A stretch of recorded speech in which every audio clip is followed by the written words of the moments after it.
Have a 2016 Honda CRV all-wheel drive. Gonna replace front brake pads and rotors.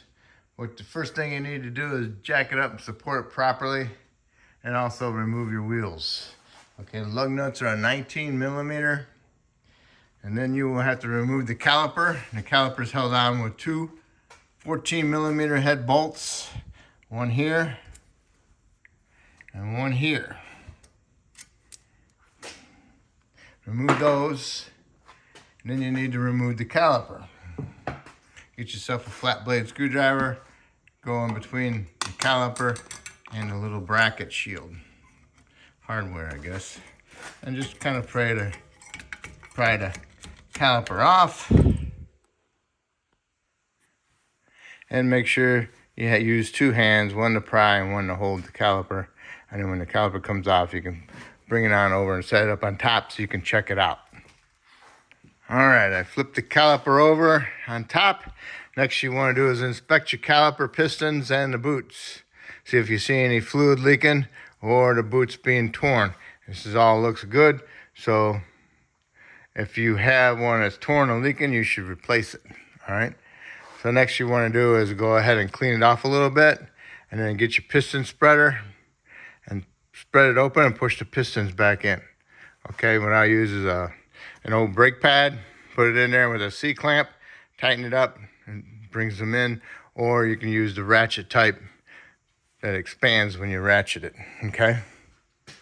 And also, next thing what you'll need to do is remove your caliper bracket and your brake pads. Now, if you notice, this has these little springs that kind of try to spread them apart. You should save those, because sometimes your hardware kit doesn't come with them, and then you'll have to buy them. Okay, so to remove this caliper bracket, you will need a 19 millimeter socket or a wrench, and you need to remove the two bolts on the inside, one here and one here. Okay, and this is what the bolts will look like. Okay. Next you need to do is remove your pads and remove your hardware that's on here, and then underneath there you'll see where the hardware rests. You'll need to clean that surface up, remove the whatever rust and make it nice and shiny. Try not to remove any metal. When you get it nice and shined up and cleaned, go ahead and paint it.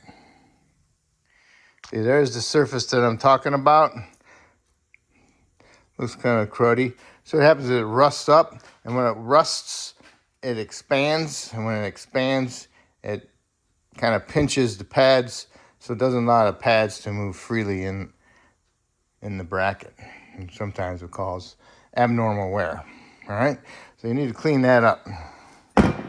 And also, you got your caliper slide pins. Make sure these aren't frozen in there. If they're frozen, you'll have to heat them up a little bit to get them out, and try not to overheat them and melt the boots. Otherwise, you'll have to replace the caliper bracket. You can get that with the caliper assembly. All right. Next you'll need to do is remove, if yours has it, is the retainer screw from the factory. This happens to be a Phillips, and you'll have to hit it with an impact driver with the Phillips bit in it. Okay. If it doesn't have it, then you just smack the rotor with your hammer. Try not to hit the wheel studs to break it loose. And here's the impact driver I'm talking about. You hit it with a hammer. Make sure you load it the right direction you need to go. Always turn it counterclockwise to remove them counterclockwise. And if you got to go to the right, then you got to turn it to the right. All right? Because you got to set them to the direction you want to go. Okay?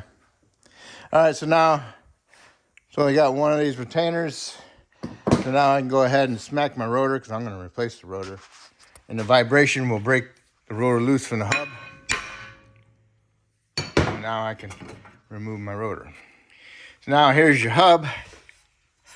Got a little bit of surface rust on it. Not too bad on high spots. But you still need to clean it up, get it nice and shiny. Try not to remove any metal. What you mainly want to do is make this a nice true surface, so when you put the rotor on there, it sits nice and flat, so it's not going down the road like that. And when you apply your brakes, it does this, and then it causes your caliper to do that, which in turn you feel it in your brake pedal and sometimes in your steering wheel. Okay? So you need to clean that surface up. All right, here's my hub. I'm almost done. I got my angle die grinder with a sandpaper disc on it. The 3M ones work the best. The cheap ones, they kind of wear out kind of fast. And what I'll do is I kind of go like this on the side there, and do it like that, then on the side there. And I go like this and do that. It works pretty good. And then when I get done with that, then I'll get the lug nut one, the circle, and it goes on there with the die grinder, cleans them up pretty good. And then for my caliper bracket, I'll use the same thing. I'll get in here and I'll use it sideways and just rub it across it and work it in there. It'll bend a little bit, you know. Get in there, just don't go full speed, just do a little bit, and it works pretty good. All right, try not to remove any metal. What you want to do is just remove the surface of rust and make the surface nice and shiny. And then put it on the bracket, and you need to paint it. And on these, before you put your rotor on, you'll put some fine film of anti-seize on it. That'll help prevent it from rusting in the future. So when you do next time, they'll be pretty clean, and also helps prevent it from warping because of the rust, okay? Also have a small wire brush that goes inside there, works pretty good. Also, I got my caliper pistons pushed in with my ratchet style. Now I can go ahead and put a fine film anti-seize on here, remove my tool. Get this all nice and cleaned up. Now I can go ahead and put some paint on those, and then I'll put some Sil Glide on my slide pins. Do not pack them with Sil Glide, because you will not be able to push the pin in there, because you cannot compress a solid or a liquid.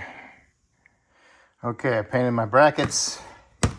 Now what you do is get some Sil Glide, pull your pins out, rub some on your finger, and rub it all over the pin.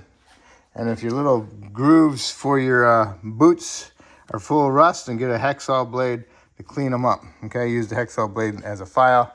Also, make sure you notice that one of these pins has a boot, not a boot, but a grommet on it. And that one actually goes on the top. Okay, so try not to get them position mixed up. All right, then just push these in there with the lube on them and work them in there and back and forth, move them around. Make sure you got some lube on your boots, so the boot will help seal it with the grease. Okay, all right, so now that one's ready. So now I'll let the paint dry, and then I'll go ahead and get my rotor on there, and I'll reuse my retainer pin, but I'll make sure I have some anti-seize on it to keep it from freezing up. All right, so my hub is ready. Now I can go ahead and put my rotor on there. Make sure you wash your rotor with some soap and water to remove the shipping oil. Okay, I got this one loaded. All right, almost gonna fall back out, and I got little tabs right here that you gotta watch out for as well. So you gotta get that pad at an angle like this, and then push it in there like that. Okay. Okay, got the hardware into your bracket. It don't fit very good, but whatever. Now I can go ahead and get my bolts started, snug them up, and then you need to torque them to 80 foot-pounds. Caliper brackets are on, bolts torqued to 80 foot-pounds. Now it's time to install your brake pads. I always install my inner brake pad with the squeaker on the top, if it's in the front, towards the rotation of the rotor. Okay? And that's what they're saying on here, because it says right inner, right hand inner, okay? And when you install it, you got like little springs there. So you got to put the pad in kind of like sideways, so it will help allow them to be installed.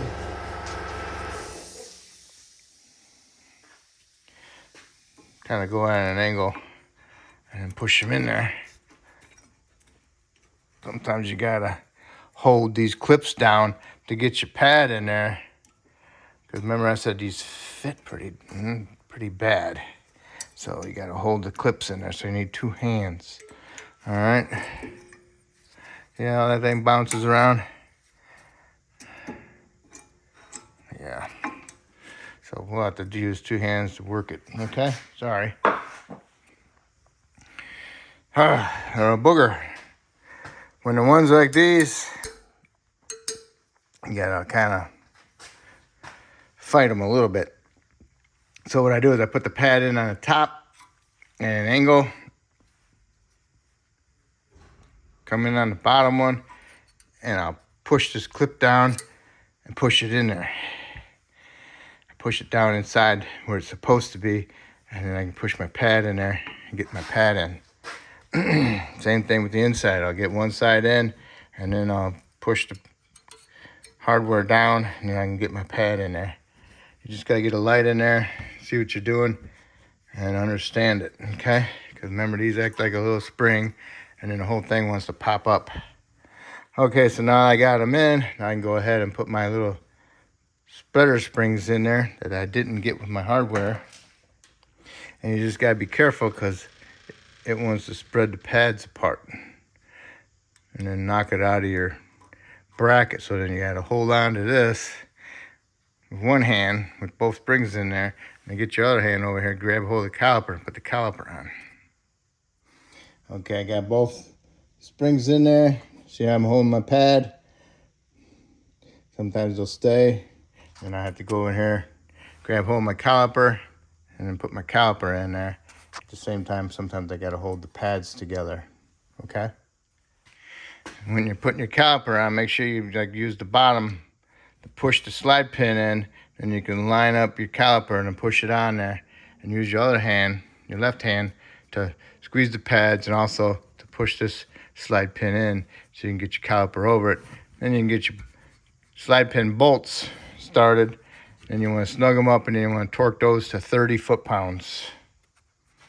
Okay, my caliper bolts are on. They're torqued to 30 foot-pounds. Another thing is to make sure that you do not have your brake line twisted. Sometimes when you're moving the caliper around, you get it twisted, and then your line will be like cockeyed, and it will cause it to pinch a little bit. So make sure it's got a nice clean flow. All right. So now this side is done. So now I'll go do the other side exactly the same way, same torque specs and everything, okay? And then when you got them both done, what you want to do is go ahead and put your tires on, put your lug nuts on, torque your lug nuts to 80 foot-pounds, drop the vehicle to the ground, go inside the vehicle, start it, push the pedal to the floor a couple times to make sure you have a good, decent, firm pedal. Because if you don't pump your brakes before you put it in drive or reverse, you will not have any brakes until you do that pumping of the pedal to bring the pistons back out, okay?